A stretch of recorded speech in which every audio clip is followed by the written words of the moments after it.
So the Labour Party conference wrapped up this week. Keir Starmer set out his vision, such as it is. Yeah. I think an hour later, I watched the whole speech. I'm still none the wiser as to what he wants to do with the country, what he believes in, what his principles are. Yeah, there was a lot of cliches. There was a lot of very dull delivery. I can't be the only one. I struggle to actually follow what he's saying. Not because it's particularly complicated, but just because it's the delivery. It's so numbing. It's like kind of drowning in blancmange when you hear him and Rachel Reeves speak, incidentally. You got the kind of usual ragbag of kind of New Labour tribute act. We need to embrace the public sector, but we need to reach out to the private sector. We need a new partnership. There was some relatively interesting stuff on house building. I'm not sure if I trust him to deliver it, but nevertheless, it's nice that someone is at least talking about that.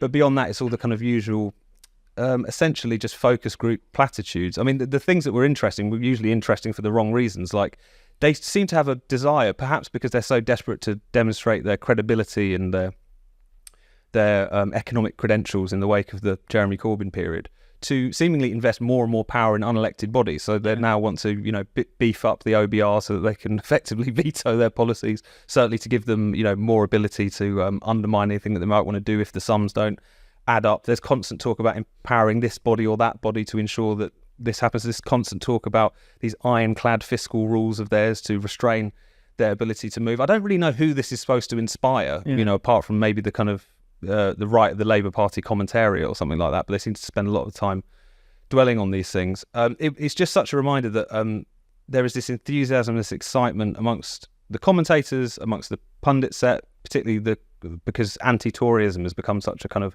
religion for these people.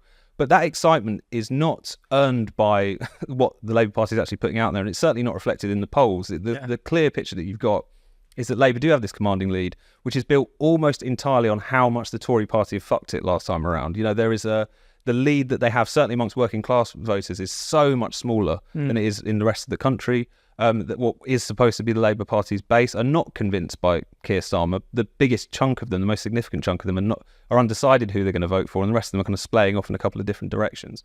The lead is very soft, and yes, he's gifted with quite terrible opponents at this point. But it's such a fascinating gap between the kind of excitement that Labour getting back into power seems to provoke amongst commentary just on the basis of sheer loyalty, but the sheer lack of substance that he's actually articulating when he gets up on a podium. Yeah, definitely. And Ralph, one thing that always disappoints me about the current moment is that in Britain we lived through this kind of populist moment of Brexit, and it feels like on both sides in terms of Rishi Sunak and Keir Starmer, although Keir Starmer is slightly worse, is that we have basically technocracy coming back. We have people who are offering technocratic solutions or non-solutions to our problems, not really saying what they think, not really having any principles, just saying we'll empower the state more, we'll empower the officials more, the civil servants, and let them get on with it. It just feels like it doesn't match up to the scale of the problems and challenges that we have at the moment. No, I think that is true, and I think that you are way too polite. I think we have, and this is also a problem in continental Europe, we have moved from solving problems to managing problems. And this is, and a lot of it, what happens then is, and the managing basically consists of a government trying to push it on to the next government. Yeah. Like we know that many of the plans, I'm sure we're going to talk about this later, for example, in the environmental area, in the energy area, basically what comes from governments, not just in Britain, is fantasy stuff, right? A lot of this is sheer nonsense, and I think they know that, right? Yeah. They say, 2050, who cares about 2050? I'll be long out of office by 2050. I might even be dead by 2050. So this is, and the problem is, of course, the bills are due now, and the promise is always it's happening in the future. It reminds me, because we talked about Hamas a couple of minutes ago, but this is, and I'm being deliberately provocative here, but this is a little bit, the communists always said the same thing in the Soviet Union. The utopia is just around the corner. Give us one more year, right? And you see, in the Islamic world was the same thing, right? Like Islam will rule, the caliphate will come back. Just give us one more year. And we are now the same, right? Climate change will end and net zero will be here. And then your electricity bills will drop and you will heat your house with wind and solar. Just give us one more year. We are in an almost neo-religious phase with all kinds of weird belief systems. And ironically, the wackier it is, the more sensible we're told these people are. Keir Starmer is supposed to be this sort of sensible, pragmatic, technocratic leader, and he believes some fairly wacky things, not just on the energy thing, but you know, for instance, that 1 in 1,000 women might have a penis. Yeah. It's 99.9%. 99%. Still a hell of a lot of penises. Yeah. But this is the thing, and this is a point that many people have made, is the fact that so much of what the commentariat talk about in terms of British politics is so detached from reality. So they talk constantly about the centre, by which they mean people who agree with me. Yeah. That's all it means. If you look at where the British public are on various different issues, they're often far to the left or far to the right of where your average Tory MP or Labour MP usually left on further to the left on the economy, further right on sort of cultural matters. Exactly, and yet that's not reflected in British politics, as we know.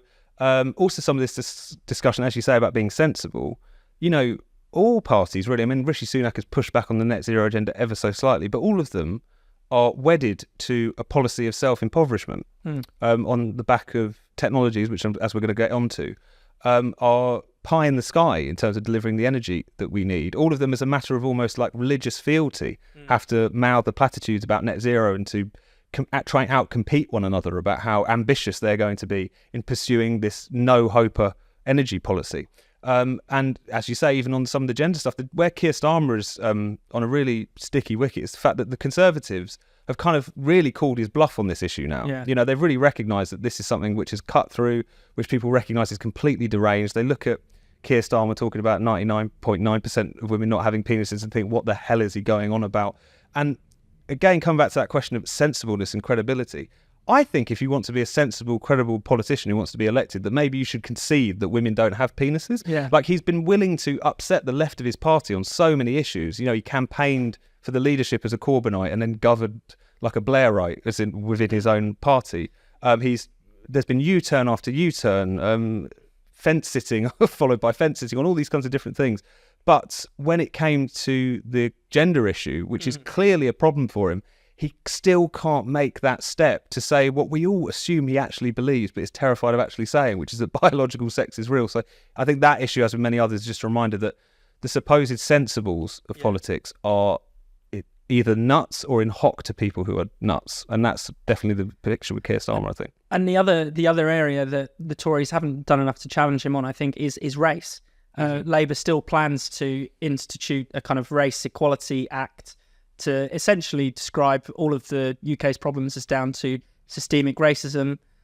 He plans to give government money to various companies on the basis of the race of their owner. I mean, this is plainly worked out well so many times before when this sort of thing has been. But that's the other thing. It reminds me a bit of Joe Biden as well, because of the fact that when he was obviously during the 2020 campaign, there was this push from particularly kind of anti-woke liberals to say, I mean, there was literally a piece by Yashar Monk that said, if you hate wokeness, vote for Joe Biden, which I'm sure is probably a headline he regrets at this point, because the fact that, and quite understandably, people thought, look at Joe Biden. He's the most down the line kind of guy. The idea that he's reading, you know, Robin DiAngelo is ridiculous. He's probably not reading anything these days. I'm not sure if anything can hold his attention. You know, he's this old guy. He's not going to be this kind of over the top wokester. But has a quite right wing track record. Exactly. Busing. Oh, exactly. On all these different. So not without mass incarceration. To be generous to the anti-woke liberals, not without cause did they make this prognostication. But day one, he's signing executive orders about transgender. Women being able to compete in women's sports. He's signing executive orders around the racial question and equity. He was at one point trying to apportion COVID relief on the basis of race, so it got held up by the courts. I think with Keir Starmer we'll see a very similar thing, is that he is, in a slightly different way, an empty vessel, but the empty vessel has to be filled with something, and it will be filled with this nonsense, definitely.